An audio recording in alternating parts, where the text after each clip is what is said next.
2 kilo कीमा ले लिया है हमने, मशीन से बारीक निकाला हुआ है कीमा।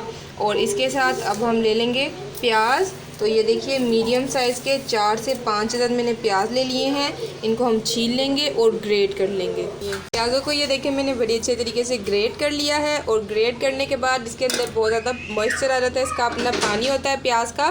तो हम इस तरीके से एक रुमाल ले लेंगे और रुमाल पर हम इसको थोड़ा थोड़ा सा हैंडफुल लेंगे और इसको प्याज को इसके ऊपर रखकर इस तरह से तो निचोड़ लेंगे। और ये देखिए इसका सारा पानी कितनी जल्दी से इसमें से निकल जाता है। तो इस तरह से प्याज का सारा पानी हम निचोड़ कर तो इसको फिर इसके अंदर ये देखिए इस तरीके से ऐड करते जाएंगे। ये भुरभुरा सा हो जाएगा, बिल्कुल खुश्क कर लेना है प्याज को। इसी तरह से मैं सारा प्याज को निचोड़ लेती हूँ। ये देखिए प्याज को अच्छे से मैंने निचोड़ के इसमें ऐड कर दिया है। और ये है मेरे पास 8 से 10 अदद हरी मिर्चें, इन्हें भी हम बारीक चॉप कर लेंगे।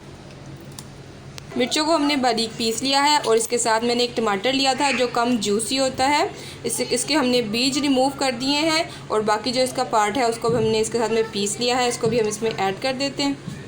हरा धनिया है, इसे मैंने कूट लिया है थोड़ा सा बारीक काट कर, इसे ऐड करेंगे। 2 से 3 टेबल स्पून है। 2 बड़े फूल थे लहसुन के और 1 बड़े साइज़ का अदरक का टुकड़ा था, इन्हें मैंने अच्छे से पीस लिया है, इसको ऐड कर देंगे। 1 से 1.5 कप मकई का आटा है, आप इसकी जगह बेसन भी ले सकते हैं, उसे आप इसमें भूनकर ऐड कर दीजिएगा। 2 टेबल स्पून हम इसमें पिसा हुआ ज़ीरा ऐड करेंगे।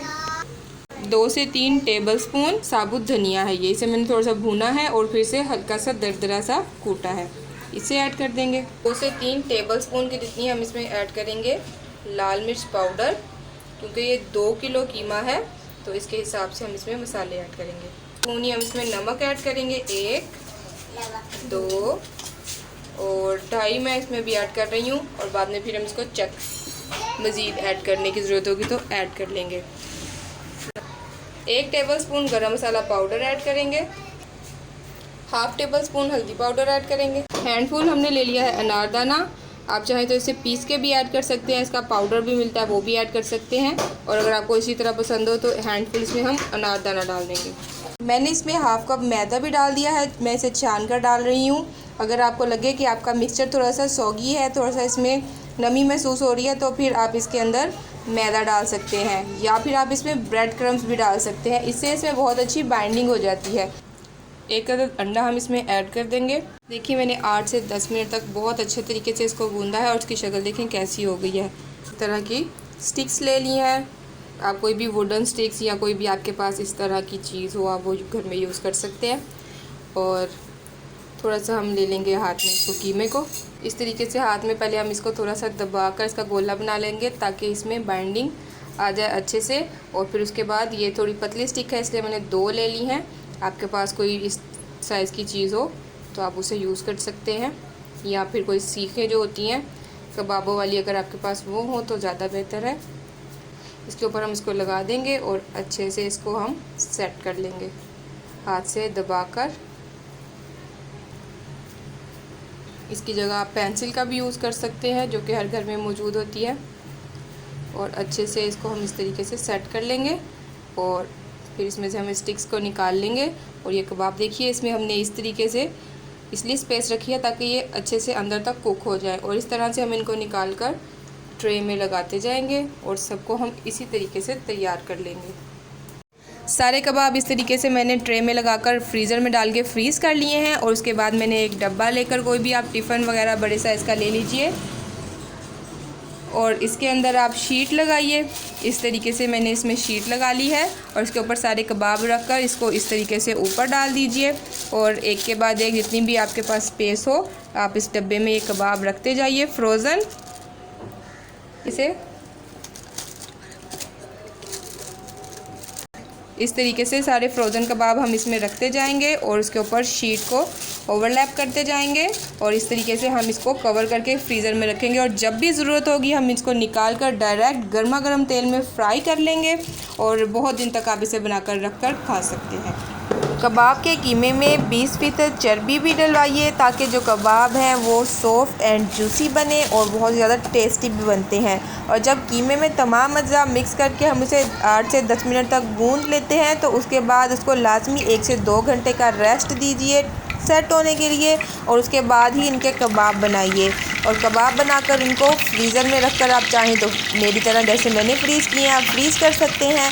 इनको फ्रीज़र से निकालें और फ़ौरन इनको गर्मा गर्म तेल में आप डाल दीजिए, और पहले जो इसकी फ्लेम है उसको हाई रखेंगे, तो क्योंकि जो टेम्परेचर होता है और ऑयल का वो बहुत हाई होता है, उसमें हम ये जमे हुए कबाब जब डालते हैं तो ऑयल का टेम्परेचर फ़ौरन गिर जाता है। इसके बाद आप इसकी फ्लेम को स्लो कीजिए और पलट कर साइडें चेंज करते हुए अच्छी तरह से कबाब को कुक कर लीजिए ताकि ये तमाम साइडों से अच्छी तरीके से पक जाएं।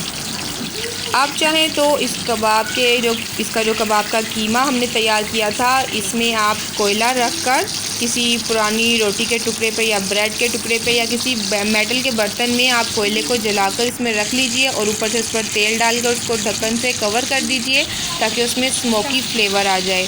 और चाहे तो एज इट इज़ भी इसे फ्राई करके खाया जा सकता है। इसी तरह से भी ये बहुत ही मज़ेदार हैं, बहुत ही टेस्टी बनते हैं। सॉफ्ट एंड जूसी ये किस तरह बनेंगे इसका तरीका मैं आपको आगे बताती हूँ। कबाब हमने तल लिए हैं सारे के सारे, और अब हम कोई फ्राइंग पैन या कोई पतीली ले लेंगे तो उसके अंदर हम इन सारे कबाब को इस तरीके से रखेंगे।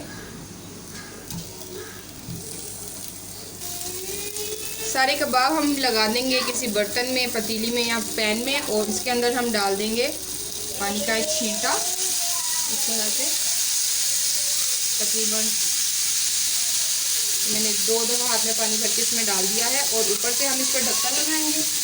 इस तरीके से हम इसको कवर कर देंगे और फ्लेम को हम बिल्कुल लो कर देंगे, और दम पे हम इसको 5 मिनट के लिए रख देंगे। 5 मिनट के बाद मैंने इसे चेक किया था और कुछ कबाब मैंने उलट पलट कर दिए थे ताकि सब अच्छी तरीके से कुक हो जाएं। फ्राई तो हमने कर लिए थे, लेकिन अगर किसी कबाब में अंदर तक कोई भी कसर बाकी थी, कच्चापन था, तो वो इस तरीके से ख़त्म हो गया है। ये कम्प्लीटली कुक हो गए हैं, और ये देखिए थोड़े फूले फूले से भी हो गए हैं क्योंकि इसके अंदर हमने मकई का आटा और मैदा ऐड किया था। तो जब इसको हमने दम में पकाया है तो कच्चापन भी कम्प्लीटली ख़त्म हो गया है, और जो कबाब हैं ये थोड़े से फूल गए हैं। ये देखिए तो कितने मज़ेदार से ये तैयार हो गए हैं। अब हम इन्हें डिश आउट कर लेते हैं। इनको हम अपने प्यारी सी ट्रे में निकालते हैं। खूब सारे सलाद के साथ इसे आप खाइएगा, इंजॉय कीजिएगा। और ये मेरी कबाब की रेसिपी आपको पसंद आए तो मेरे चैनल को ज़रूर सब्सक्राइब कीजिए, वीडियोस को लाइक और शेयर कीजिए, बेल आइकन को प्रेस करके ऑल की ऑप्शन को भी ज़रूर क्लिक कीजिए ताकि आपको आने वाली वीडियोस का नोटिफिकेशन वक्त पर मिलता रहे।